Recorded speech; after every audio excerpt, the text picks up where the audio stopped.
to the cloud. Okay. So I wanted to say thank you for your flexibility and to everyone who's joining us today.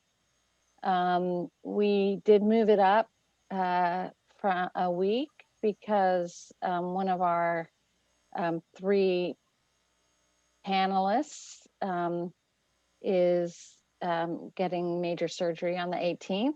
So we wanted to have the conversation today and also record it for those who might have gotten mixed up with the date since we moved it a week early.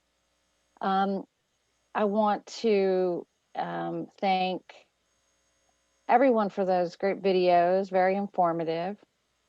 The first one was a video by Elizabeth Atkins, Libby Atkins, and she's a student at Rice and a member of Trinity, and my niece, and I'm very proud of her, and an environmental justice activist.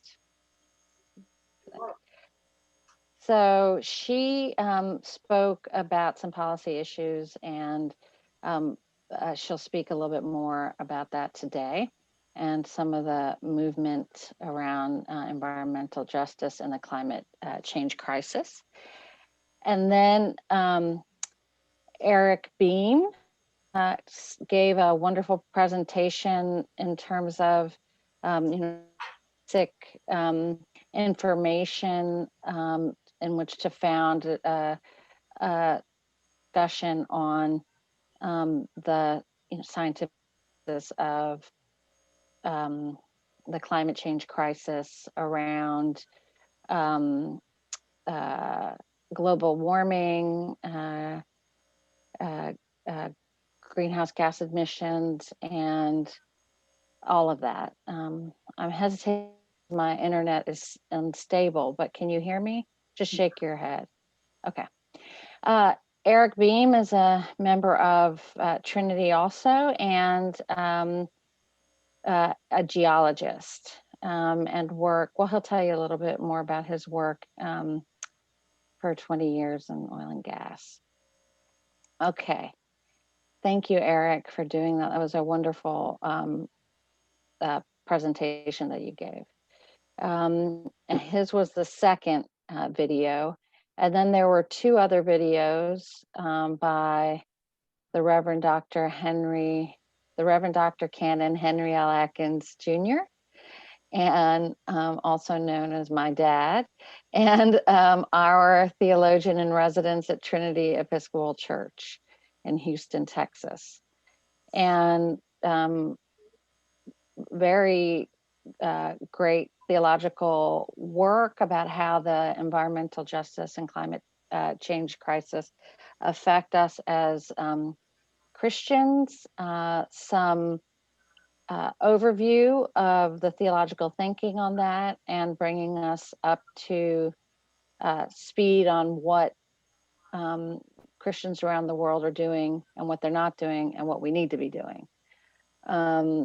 So that's how we will, hold on, I think somebody else is waiting. All right. And so I just want to thank you all, and just hop into it. Maybe in that order, just summarize for a in a 2 minutes the high points, the highlights of your presentations, and then I'll ask some questions, and then we can have open discussion. Does that sound good? Okay, so Libby, yes. Let's have a summary of your presentation for those who are participating now. Okay, awesome. So I'm very involved in the environmental justice scene in Houston and in my other home of New Jersey. And part of what got me interested in environmental justice and environmental education was that previously I was very confused as to why people weren't agreeing with me and agreeing with us about the urgency of the climate crisis.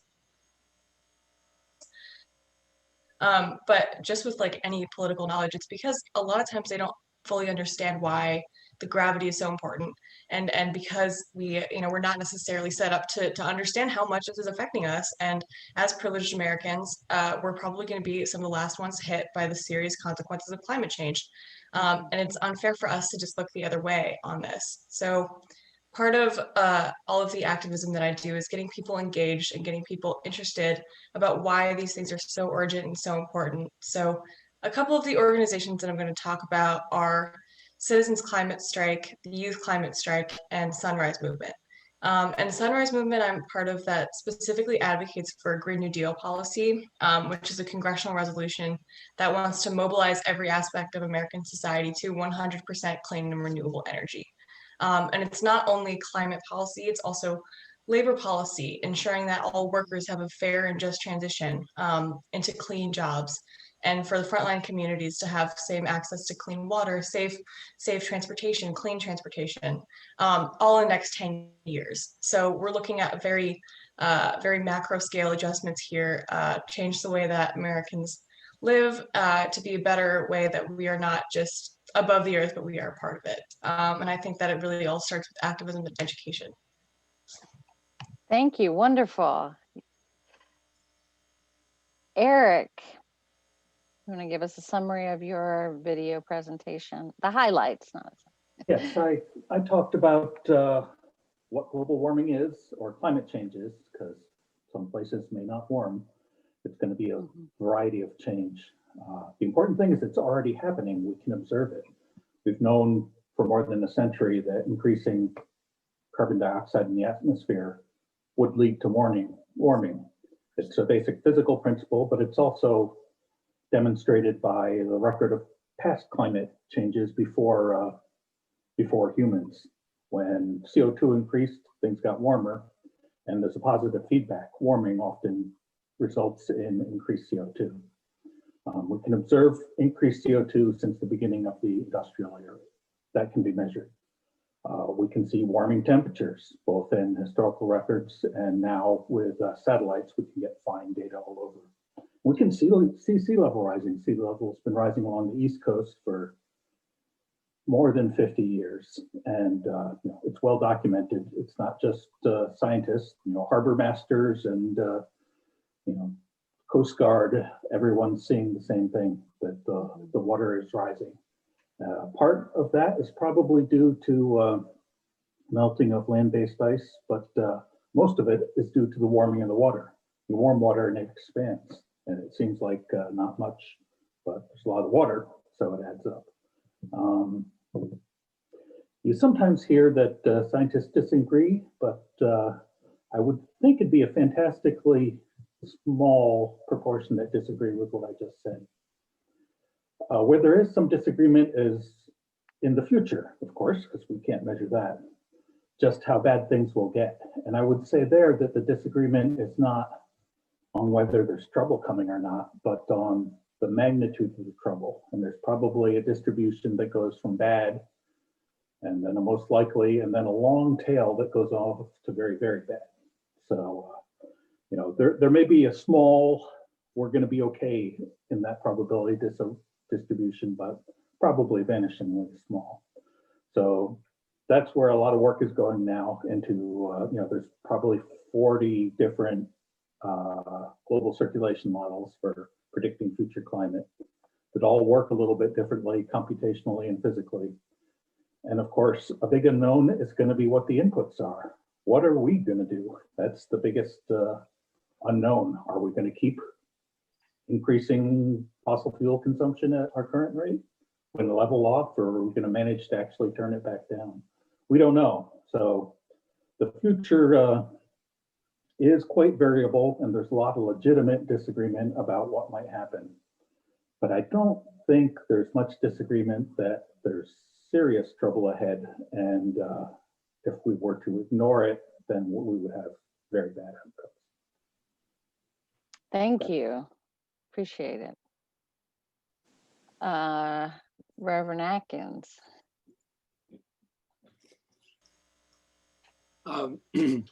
Thank you, Hannah, for hosting this. And again, I want to thank Libby and Eric for their presentations. Briefly, I talked a little bit about what climate change means, the increase in carbon dioxide and methane, and how that has affected our atmosphere, how it has in fact changed it. I also tried to point out, in the words of Martin Luther King, that tomorrow is today. Tomorrow is today, and that there is such a thing as being too late. People are already dying as a result of what we have done to the environment. And we have been unwilling to face into the reality. James Baldwin once said that whites are responsible for thousands of deaths of Black people, and that the white community doesn't believe that. And what is even worse, he says, is they don't want to know that. They don't want to know that. We are in the process of destroying a large part of the human community and the planet that we know. Some scientists are even now saying that we are entering the sixth great extinction. We have seen birds, we have seen all kinds. The polar bear, we believe, cannot be saved. Ice caps are melting. And we want to go on as if this is not our reality. We are facing, by the estimate of some people, up to 200 million climate refugees. Now, those refugees will mostly be from poor countries, Bangladesh, Latin America, Africa. And the question will be, what happens to them? And probably they will be killed. Probably they will be killed because there will not be enough water and food for 200 million refugees. And just as we now wall off Central American refugees, we will wall off the rest of the world. We will send them back as we now send Haitians and kill them. We need an ecological conversion, and this conversion must happen quickly. The Society of Atomic Scientists in the past year said the clock on the environment is now at 1 minute till midnight. Now, we don't know, as Eric pointed out, how long 1 minute is going to be. Is it going to be 5 years, 10 years, 50 years? We do not know, but we know where that hand is. And unless we are willing to undergo this ecological conversion, we will see the destruction of life on this planet as we have historically known it. Well, thank you. I was going to start with my questions, but since we're going to stay till 3, I thought maybe we'd ask for a couple of questions from other folks, so we make sure to get to them. If you have them, you can either type them in the chat or just unmute yourself and ask. So I have a question that is very commonly asked in activist circles that has to do with how we can relay our message in a way that's inspiring and less doom and gloom.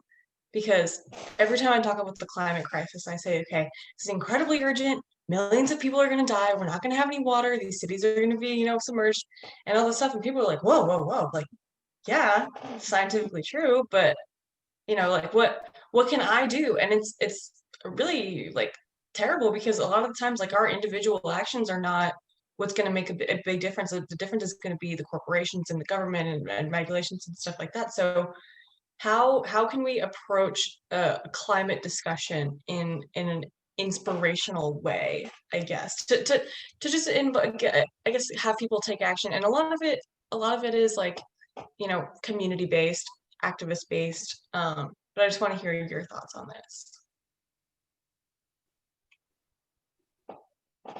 Are you asking everybody? Yeah. I'm willing to step in there. First of all, I think that we need to hear a diagnosis that is clear. In other words, you're absolutely right, Libby. We have passed the time when buying a Prius was going to solve the problem. We've passed the time when not just eating meat was going to solve the problem. We are at a place where I think in the religious community, we need to heed the words of our leaders. I am very much inspired by the work of Pope Francis, and his encyclica, Laudato Si, Praise Be to God, should be read by every Christian. And Francis calls us to see creation in a new way, to realize that we are part of creation, that we are interconnected, that we all come from the same stuff in the Milky Way when that great explosion occurred, that we are all brothers and sisters, and that we need to develop a planetary concern. We need to see that we are part of a human community and begin to work. Now, obviously, that's going to take corporate action. In the United States, churches, for example, are much better at individual action than corporate action. But we need to be focused on, for example, really difficult issues. We should be taking $16 billion from our defense budget and putting it into climate, new energy research, wind, for example. We need to be putting money into carbon capture. We need to be exploring options to the concrete industry. We need to be exploring new ways of farming. And we need to be developing international methods to handle refugees. How are we going to do that other than killing them? And we should not support politically anyone who isn't at least where the Green New Deal is. And collectively, that has to become a priority. And if it doesn't become a priority, we're doomed. Well, just bringing it to where we actually are now, we have a president who did not endorse the new Green Deal, but who has specifically listed climate change as one of, I forget if it's 3 or 4 top agenda items for his administration. I know that he has been working with task forces to hear from the sort of whole range of Democrats on, I think, all of these issues, but I don't know anything detailed about the climate change part of that work. And I was wondering if anybody else does, because that's just where we are. And that's going to be where we're going to have to move from. So we'll be back in climate treaties, and we've got it as a priority in a way that it never was before. But we are not at a new Green Deal. So what now? And where are we exactly? I'm going to just ask for folks to mute themselves because there's a little bit of background. And I'm going to mute myself too unless I'm talking. So Sarah, very briefly, Biden has said as on day one, he will rejoin the Paris Accords. That's not going to save the world, but it's better than what we have. He also says he will begin to look at imposing regulations again that do such things as pollute the water. and that is a good start. My guess is that he will also be open to such issues as carbon capture and perhaps some money, not coming from the Defense Department, I'm sorry to say, but for research and development in new energy, and also how we store new energy. That's going to be critical. Eric? Yes, I'd say I'd like to back up to Henry's statement that one person buying a Prius or not eating meat doesn't make a difference, which is almost true. It's just such a small difference that we can't measure it. But if all 300 million cars in the country were replaced with Prius, or if all 300 million cars in the country were 30% more energy efficient, that would make a difference. Yeah. If the whole country ate half the amount of meat, that would make a difference. And those are goals that can be reached. I mean, for years, we've been, until this current administration, increasing corporate average fuel economy requirements by the federal government. Now they've been rolled back, but that's something that you could basically force innovation and change over 10 years to cut it down by whatever your target is. So any individual action is a little bit discouraging to think about. But collective action is made up of many individuals. Trying to motivate 300 million people is very difficult, so it should come as, I think, sensibly as policy changes rather than trying to convince people of the goodness of their heart. But both those things can go together. And I briefly saw something flash by about a carbon tax. And I just wanted to say, I always thought a carbon tax would be better than our current system of a sort of dispersed cap and trade, because I can't understand a cap and trade. You can go on the web and figure out how much of your gallon of gas goes to state taxes. And you would be able to figure out how much of your money went to a carbon tax. I would defy you to figure out how much of the $2.20 you pay for a gallon of gas right now goes to cap and trade. Good. Some of it does, but you know, it's so arcane as to be incomprehensible. Yeah. And I think everyone understands a tax, and people also understand a sin tax, like cigarette taxes or alcohol taxes. And I think that the carbon tax would be a good analogy. This is slightly unrelated, but my internship over the summer when we were discussing a carbon tax, they trained us when we were discussing it to like code switch and not say tax. They called it the T word. And they were like, say carbon dividend. And they were very much like pushing not saying the word tax. And I think it's very reflective of our current administration. And also on the left of policies that are saying, instead of, oh, what can we do to, completely change the way we deal with clean energy, it's how can we appeal to the right? Like, oh, we don't want to, have urban infrastructure because what if the Republicans won't like it and stuff like that. And I guess it really speaks to how much we need to, I guess, advocate as a community for these things instead of just rolling over. I also discovered, and I just discovered this last night, if you Google climate change and you live in Alabama, the first thing that comes up, many scientists deny it. If you live in Massachusetts and Google it, the first thing that comes up is the urgency of active climate change activity.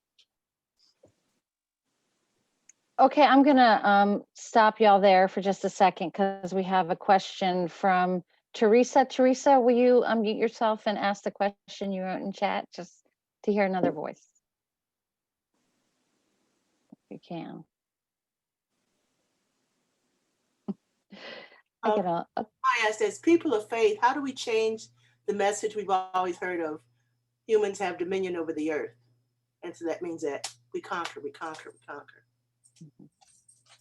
And if we change that message, what does that do to the message we're trying to create here? Eric?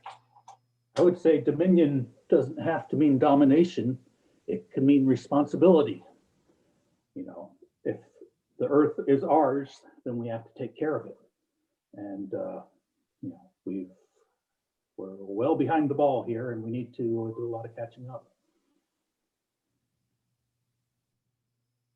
My father had a really good section of that. I remember spoke to that about the change from the creation to the earlier creation story and the concept of stewardship. Do you want to talk about that a little bit? Well, let me say two things. One is, I've recently come to believe that atheism is a parasite that depends upon bad theology and bad religion, because you rebel against religion that tells you you are no damn good and you're going straight to hell because you enjoy sexuality. You rebel against that, okay? So I believe that we are victims of really bad theology. The first centuries of the Christian faith, there were two scriptures. The primary one was nature. God was revealed in nature. And if you read such things as Psalm 148, it says, all you works of God, praise the Lord. Mountains and hills, praise the Lord. Little creatures, praise the Lord. And then finally, it talks about humans. We have to come to see, as Francis of Assisi saw, that we are interrelated beings. We live in an anthropocentric environment that is destroying the world. And we as Christians bought into that the same way we bought into white supremacy, the same way we brought into capitalism. We believe that we have the power to dominate. So if you come to a new land, you say it's yours. God has given us the power to dominate. So you just kill all the people. And furthermore, we are indifferent. There's a famous story told by Las Casas going back to Spain and telling a bishop that 7,000 Indian children and women had been massacred by the Spaniards. And the bishop said, what is that to me or to the king? It doesn't matter. Well, we are witnessing that on a regular basis, and we have a theology that in many places says that it doesn't matter. The crisis of faith today is that believers don't believe. Believers don't believe that creation is good. Believers don't believe that human beings are part of creation. Believers don't believe that God is manifested in the earth, in the stars, in the skies, in animals, in people. And until we have that conversion, Teresa, we're going to continue to do what we know how to do, and that's dominate. And we will do it simply because we can get away with it. Sorry about that, but that's Well, one of your pieces from your presentation was about recapturing liturgically cosmological moments of grace. Yes. And that there needs to be a cultural and liturgical change, and that is something that we can have, a part in as members of the church, and as believers who believe. I did see, before we go into that, I saw that Mary unmuted herself. Does that mean you want to say something, ask a question? No. Okay, so go for it. Hannah, it's clear. For example, in the Orthodox Church, they have a feast of creation. We do not have any feast of creation. We do not have any feast of the celebration of the universe coming into existence, a very sacred moment. We don't have that, okay? We need to rethink that. We need to rethink who we are as a people and who we are in this evolutionary process, and understand that the Holy Spirit operates through the evolutionary process. So I've seen some really interesting liturgical work on even a creation season, and there's a lot of pushback from traditional liturgists. But I've also seen people doing that. That goes way beyond, Creation Sunday when we talk about recycling,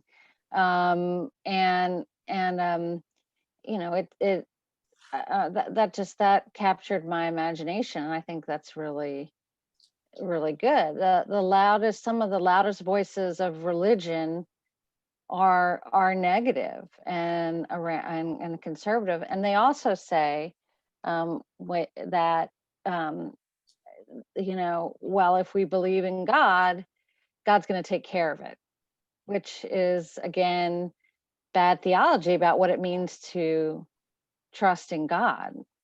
And any of the panelists want to talk about that? I was at a conference once with James Cone, the founder of Black Theology. And a white woman asked him, what kind of love does God have for the white oppressors when they are chasing the slaves going to freedom? And Cone says, the same kind of love that God had for the Egyptians when they tried to catch them when they crossed the Red Sea, okay? Now, I think we need to realize that when we are engaged in the sin of indifference, when we are engaged in fact, seeking to crucify God again in the extinction of life in the planet, we have opted to stand over against God, and we deserve whatever happens. It is not God that does that. God is constantly calling us to see and be in a new way, and we refuse to do that. Right. I would say we can have some impact on what happens. Any other comments, or Sarah? Yeah, I'm thinking about the strains that are sort of organically environmental in the church already, or maybe not in the church. But I think over the years, I read The Secret Garden to my kids not once, but twice. And it's really filled with that kind of spirituality. I mean, really, nature is the sort of is sort of object of worship the whole time in that book. And it does seem magical. And I don't know if y'all remember this book very much, but at this sort of height of, it was written by a woman from Knoxville, but it's set in England, and it's all very, there's nothing better for you than fresh air kind of sort of notions of health. But after the invalid has his health restored by gardening every day, and gets to where he can actually stand on his own, there is a kind of bursting into singing the doxology in the garden. That's a great story. It's great. Yeah. And then the doxology works very well in that setting. Yeah. And so it sort of is there. Yeah. So that's one thing that I was thinking, and it's been a long time since we had this, but years ago we did have vacation Bible camps where there was lots of gardening. Actually, somewhere in the shed I still have gardening aprons from those days. So I think teaching children is, a long-term project, but vitally important in a world where we walk around and we don't know what kind of tree we're looking at any given time, and we don't have a whole lot of natural ties to our own environment. And when the air you breathe isn't very healthy, the contamination. I was told recently that there are children who live in the city of Houston who have never seen stars. Oh, sure. I can Never imagine. seen stars. Now, what happens to the human person when you do not see stars? What happens to the human person when you do not see the birds? What happens to the human person when you do not touch the soil? There is a project called the Night Sky Foundation or something like that, where I haven't been to their website for a while, but they sort of endorse certain lighting fixtures, etc., that tend to cast the light down rather than up, and they make a big difference. But my answer is, you lose your ties to the earth, and you don't know what you're trying to save or why. Yeah, that's true. So we have 19 minutes left. It's already gone by pretty quickly. And so I wanted to ask Libby to talk a little bit about the movements that she has been involved with and what policy that they are focusing on. Fracking was talked about in the presidential debates, and apparently, anyway, so I'll hand it over to you. Okay, great. So I'm going to keep it brief, but there are two things that I want to share with you. So the first thing is a quote by an environmental activist and journalist and author, John Acheson. And the second is a list of comprehensive goals of Sunrise Movement. They're very all-encompassing, and I think that they both apply to our faith and to environmental activism in general and what we should be doing. So the quote is, first, saying we can't afford to do what's necessary to mitigate the greatest threat humanity has ever faced is about as smart as trying to save money by not changing the oil in your car. If you don't do it, your car will self-destruct. And if you don't address climate change, every aspect of the natural world and civilization as we know it will deteriorate, including the economy. So, Libby, you froze. very urgent, very, very positive, right? Okay. There you go. Am I good? Yeah, you. Okay, great. Okay, awesome. So now I'm going to read you these 12 goals of Sunrise Movement. So the first is that we are a movement to stop climate change and to create millions of good paying jobs in the process. So here they're referring to both the Green New Deal and other policy actions that want to allow for a transition to clean energy, and to also preserve worker rights and labor rights in the process, right? Because we can't have a just transition if we don't also do fairly by our workers. The second is that we grow our power through talking to our communities. I think this is brilliant. Our strength in our work is always rooted in our local communities, and we can always grow in number and spread the message doing this. The third is that we are people from all paths of life. Again, I think that's poignant, amazing. We're united in a shared fight to make real promise of society that works for everybody.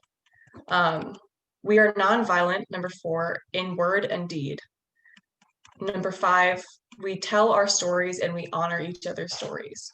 And what they say about this is that we all have something to lose to climate change and something to gain in coming together. So when we tell our individual stories to connect with each other and understand the many different ways that this crisis impacts us, I think also is very, very much related to how important education is in addressing the climate crisis.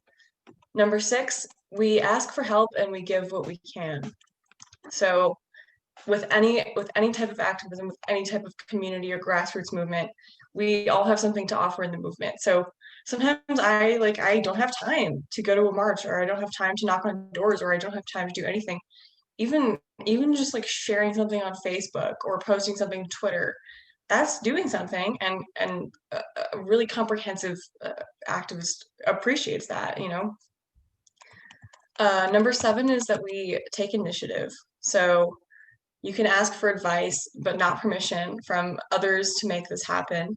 And when making decisions, we have to ask ourselves if this brings us closer to our goal. So whether it be, you know, eliminating fracking, pushing a Green New Deal, changing policies, implementing a carbon tax, all of this, we have to fight vigilantly.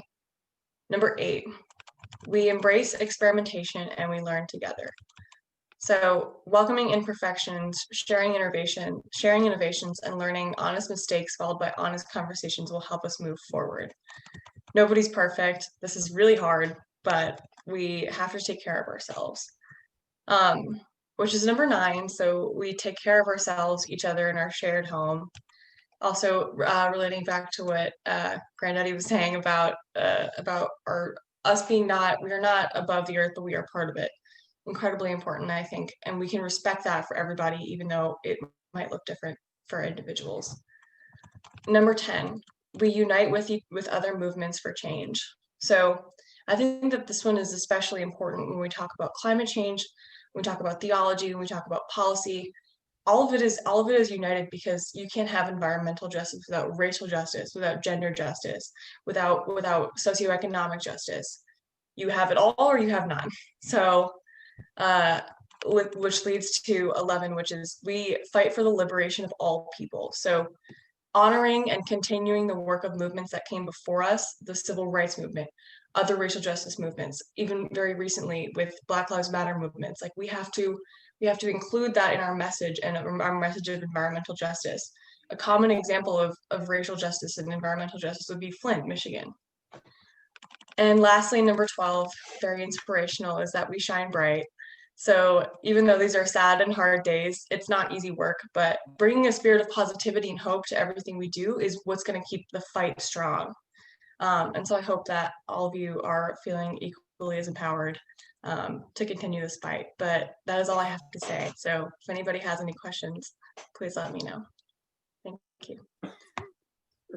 That's wonderful, Libby. I love that. I just love all the angles that it incorporated. But I do want to ask you to say, I love those goals, the breadth and depth. Tell us a little bit about the Sunrise Movement, and what is something that they've done recently that you've participated in? So most recently would be going to a climate strike or a climate protest.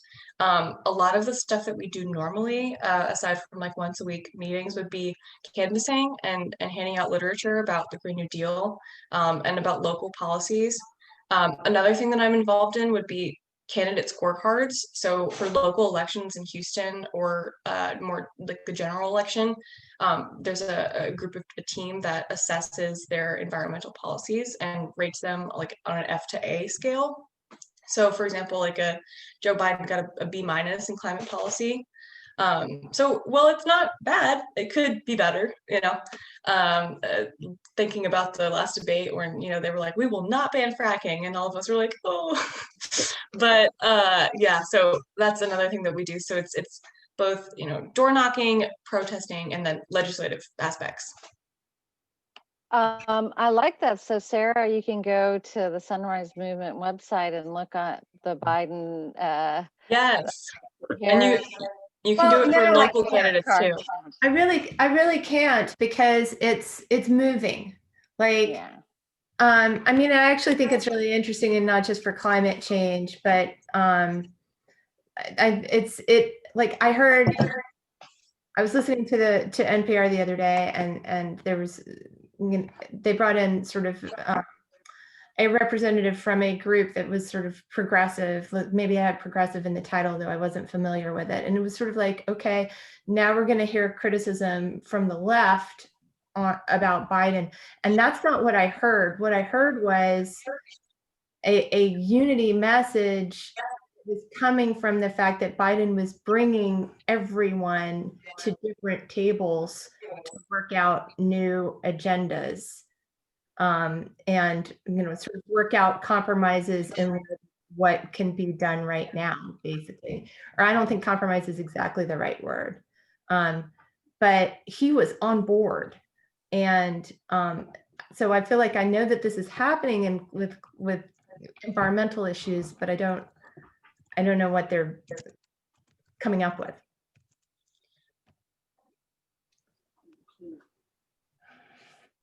Libby, you want to say something? Oh, yes. So I guess to the change thing, I agree with you. Biden also had previously endorsed the Green New Deal early in his campaign, and then not necessarily went back on it, but when he endorsed it, it was definitely more of a, oh, like we would consider it and we would talk about it, you know, in a group setting. Yeah. The only thing that I have about the like meeting thing is the tentative list.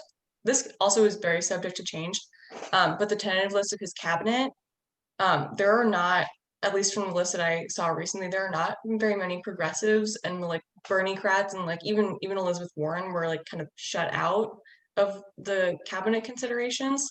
But I do think that somebody like Joe Biden is a kind of a not a breath of fresh air, but provides a more like working class perspective to the Democratic Party, which is I think very valuable. But Mhm.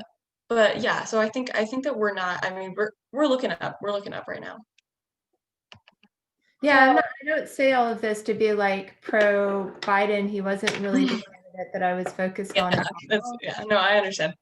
But I am sort of like, apparently he does have political skills in this area where he, like, Bernie feels listened to by Joe Biden, and that's Yeah. one reason why everybody was able to come together as well as they were. That's what I'm heard recently.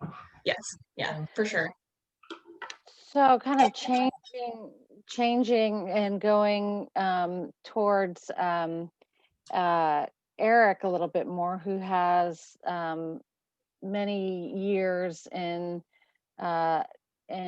Texas.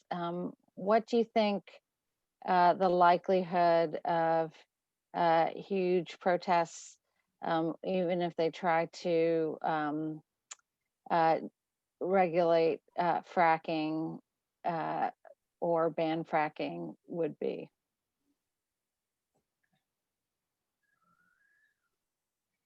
I don't quite understand the question. So you're saying, would there be protests if there was a federal fracking ban? Resistant, yeah. Well, there'd be political resistance, I think. What Maybe is fracking the? is just very expensive oil or gas, so which is a problem because it's basically keeping a lid on prices at about $60. And if you want people to use less of something, higher prices are your friend. So it's also a little bit more complex. The kind of fracking people are objecting to has only been around for 20 years or so.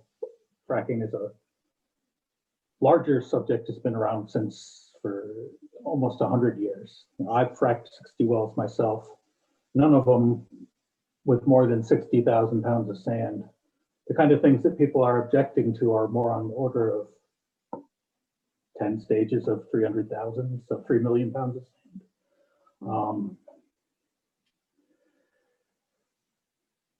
It's reasonable, you know, there are other problems with fracking. It uses fresh water. There's wastewater to be disposed of, but it really should be part of the bigger picture of petroleum use in general, I think. You know, if you reduce use of petroleum, and if demand goes down, fracking is going to go away because it's the most expensive way to get petroleum, oil, or natural gas. I'm not saying that protesting or banning it isn't legitimate. It's just, to me, the fact that it's in the news is a kind of a strange detail, you know, as if you were advocating for universal health care, but you only talked about knee replacements. You know, it's a bit of an obscure little detail of a much bigger problem. What? But I would expect. My question about fracking is, what is the most objectionable part about fracking? Is it water use? Is it carbon? I think, and I'm not sure, is that there's been a fair bit of environmental damage in the East, in Pennsylvania, Ohio. I've read, and not in great detail, of cases where there was damage to freshwater aquifers, which is not inherent to the process. That's poor practice. But you know, especially back east, there's a lot more small operators, and not all of them are responsible. Not to give a pitch for big oil companies, but one time I was watching a documentary and someone said, oh, when it was took place in New Mexico and it was a small operator, and someone said, oh, I've seen this when someone finishes a well, they just dig up the mud pit and let it soak into the ground. I said, I said, nobody, Mary was sitting right next to me. I said, no one would ever do that. And then they had it on video. That's like, a surgeon who performs unnecessary surgery or something that he's not qualified for. But it brings another thing is I feel like I and most legitimate operators would welcome additional regulation. I don't think, if you want to legitimately operate in that business, you need to do everything right. I think most of the majors, just because they fear the consequences, obey the rules, but a lot of other ones get away with what they can. So, I had a project in Oklahoma once where to do a pipeline river crossing, we had to consult the State Corporation Commission, the State Environmental Agency, the Federal Fish and Wildlife Service, and the Coast Guard.